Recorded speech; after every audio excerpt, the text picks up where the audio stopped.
5 ऐसी स्टेटमेंट्स, 5 ऐसी बातें या 5 ऐसे मिसनोमर्स जो हम जिंदगी भर अपनी ओरल हेल्थ के बारे में बिलीव करते आ रहे हैं, उन्हें मैं आज ब्रेक करने के लिए आई हूँ। वीडियो को लास्ट तक जरूर देखिएगा क्योंकि जो आखिरी वाला है, आई एम वेरी श्योर वो 99% से ज्यादा लोग बिलीव करते हैं। So without any further ado, let's start दांतों का पंचनामा।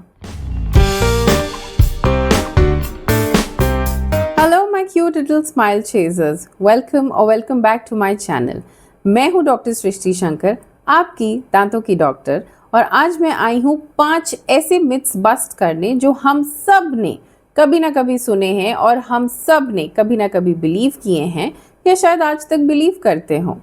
मैं अब जब एक डेंटिस्ट हूँ तो मैं ये आपको बता सकती हूँ why those statements are doing more harm than good and why they are not true. So without any further ado, let's start the video.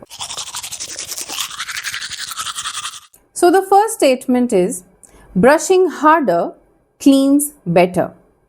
क्या आपका टूथब्रश ऐसा दिखता है या ऐसा दिखता है? और आपको लगता है कि अगर टूथब्रश ऐसा दिखता है तो आपके दांत ज़्यादा साफ हैं, या अगर आप बहुत ज़्यादा प्रेशर लगा के दांत क्लीन कर रहे हैं तो ही आपके दांत साफ होंगे, और या अगर आप एक हार्ड टूथब्रश का इस्तेमाल करेंगे तभी आपके दांत साफ हो सकते हैं। Well, let me pop the bubble, ये सारे फैक्ट गलत हैं। दांतों की आउटर मोस्ट लेयर होती है इनेमल, जो कि बॉडी की सबसे हार्डेस्ट लेयर मानी गई है। सो अगर आप इतना हार्ड ब्रश करेंगे, हार्ड टूथ ब्रश को यूज़ करेंगे, बहुत प्रेशर लगा के ब्रश करेंगे, तो ये जो लेयर है ये भी दम तोड़ देगी। एंड माइंड यू, ये एक ऐसी लेयर है जो बॉडी दोबारा प्रोड्यूस नहीं कर सकती। So once lost, it's gone forever. So आपको क्या करना है? आपको यूज़ करना है ultra soft toothbrush, brushing technique को फॉलो करना है एंड 2 मिनट के लिए ब्रश करना है, उससे ना ज़्यादा ना उससे कम। प्रॉपरली पूरे मुंह को ब्रश करने में अंदर का सर्फेसेस, बाहर के सर्फेसेस, पीछे के दांत, आगे के दांत, सबको मिला के आइडियली 2 मिनट लगते हैं। 2 मिनट से ज़्यादा नहीं करना है। करेक्ट ब्रशिंग टेक्निक का इस्तेमाल करना है और अल्ट्रा सॉफ्ट टूथब्रश किसी भी कंपनी का हो सकता है, बट उस पे आप ज़रूर पढ़ लें कि अल्ट्रा सॉफ्ट ब्रिसल्स लिखा हो और उसी टूथब्रश का इस्तेमाल करना है। Brush correctly to clean better. The next statement is tooth brushing alone is enough to maintain oral hygiene. यानी आप ब्रश कर रहे हैं, दिन में 2 बार कर रहे हैं, लेकिन सिर्फ दांतों को ब्रश कर रहे हैं एंड दैट इज ऑल। आपको लगता है सिर्फ दांतों में दिन में 2 बार ब्रश करने से ही आपकी ओरल हाइजीन मेंटेन होती है, और फिर आप पूछते हैं कि मेरे मुंह से गंदी बदबू क्यों आती है? मैं तो दांत अच्छे से साफ करता हूँ लेकिन फिर भी फ्रेश नहीं फील होता है, फिर भी लोग कंप्लेन करते हैं कि मेरे मुंह से अच्छी महक नहीं आ रही है।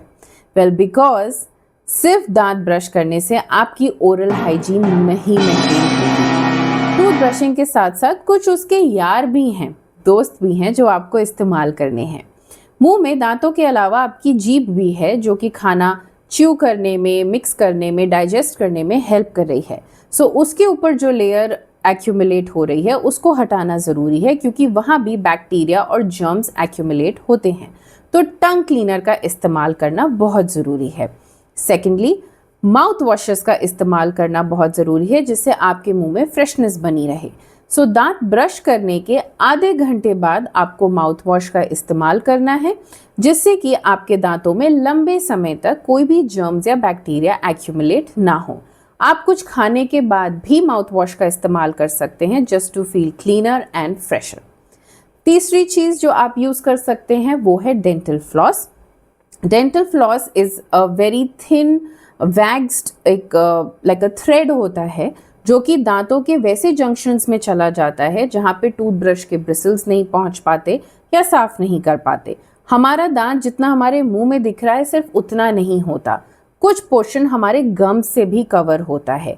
तो बहुत बार वहाँ ब्रश के ब्रिसल्स नहीं पहुँच पाते और जो वहाँ पे खाना एक्यूमुलेटेड होता है उस पे बैक्टीरिया और जर्म्स एक्ट करके बैड ब्रेथ कॉज कर सकते हैं, गम्स में इन्फेक्शन कॉज कर सकते हैं या दांतों में कैविटी भी कॉज कर सकते हैं।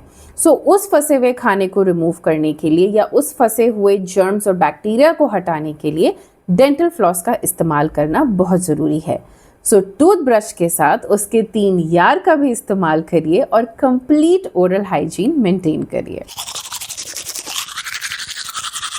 Third statement is, and I am very sure ये आप में से बहुत लोग बिलीव करते हैं, that scaling weakens your teeth.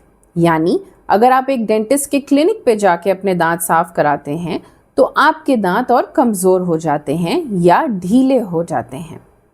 Well, ये एक बहुत बड़ा मिथ है और ऐसा कुछ भी नहीं है।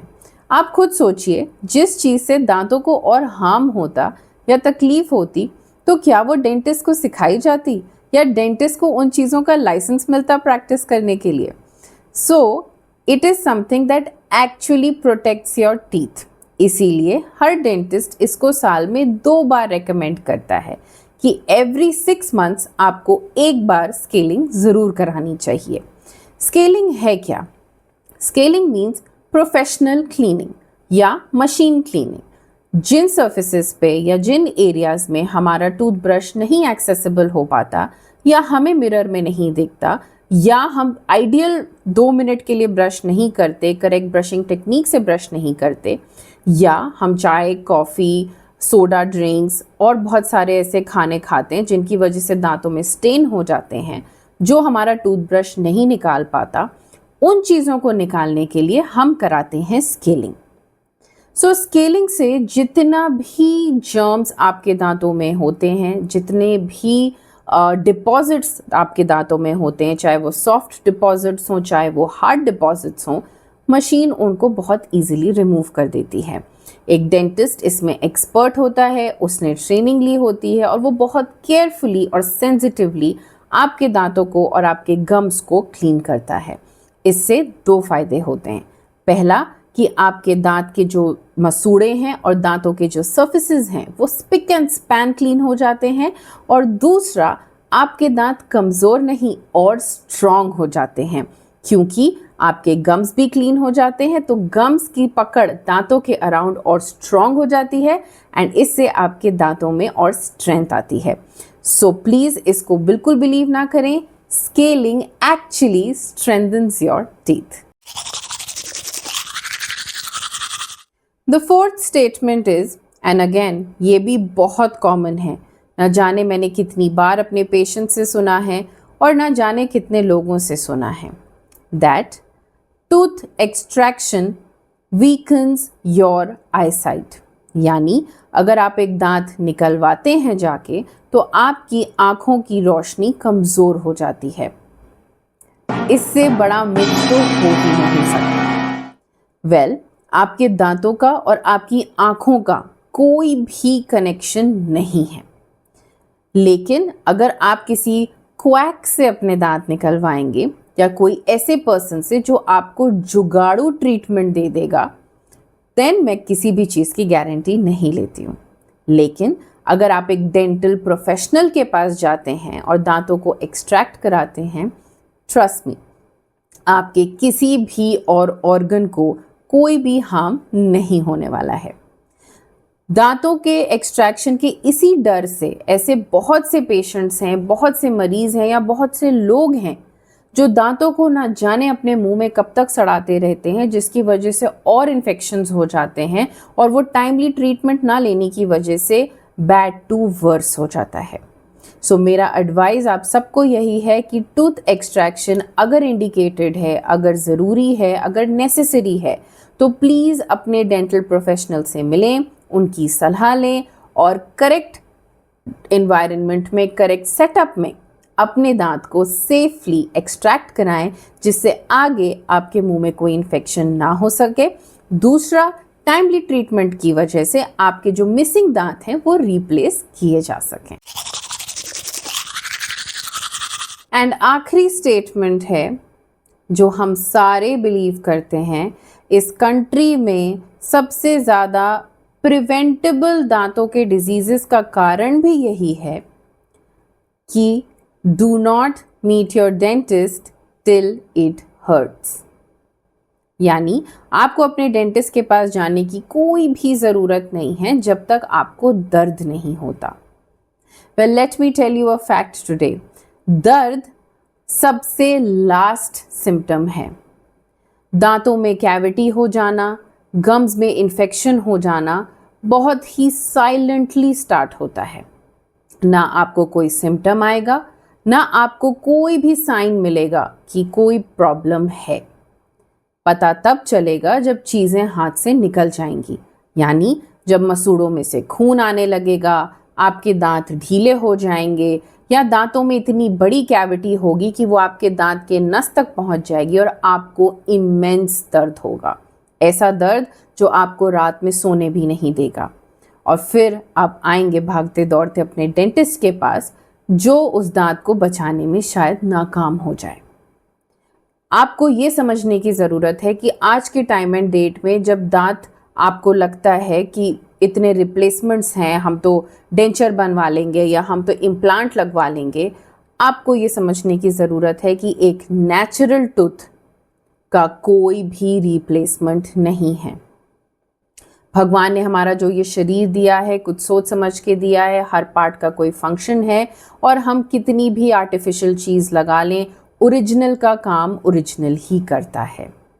इसलिए अपने दांतों में दर्द होने का इंतज़ार ना करें। एवरी 6 मंथ्स अपने डेंटिस्ट के पास ज़रूर जाएं एक रूटीन चेकअप के लिए, जिससे जो भी चीज़ हो वो एट द अर्लीस्ट पकड़ी जा सके, उसका इलाज शुरू किया जा सके और आपका नेचुरल टूथ उसकी ऑल फंक्शन एंड फॉर्म में रिटेन किया जा सके। So this was all dear lovelies. I do hope कि आपको ये वीडियो अच्छा लगा हो, इस वीडियो ने आपकी कोई हेल्प करी हो एंड आपकी ज़िंदगी में कुछ वैल्यू ऐड करी हो। आई एम वेरी श्योर ये 5 स्टेटमेंट्स या ये 5 डेंटल मिथ्स आपने कभी ना कभी ज़रूर सुने होंगे या आप खुद भी शायद बिलीव करते आ रहे होंगे। कौन सा स्टेटमेंट या कौन सा मिथ आपको सबसे ज़्यादा शॉकिंग या सरप्राइजिंग लगा, प्लीज़ मुझे कमेंट्स में ज़रूर लिख के बताइए। और आपके एरिया में या आपकी एक्सपीरियंस में और ऐसे कौन से डेंटल मिथ्स हैं जो फॉलो होते हैं या बोले जाते हैं, तो वो भी मुझे कमेंट्स में ज़रूर बताइए, जिससे मुझे भी पता चले और ऐसी क्या क्या चीज़ें हैं जो फ्लोट कर रही हैं और मुझे उन्हें बस्ट करने की ज़रूरत है। मैं बहुत जल्दी मिलूँगी आपसे अगले वीडियो में with something new, something fun, something edutaining. Till then take care, bye.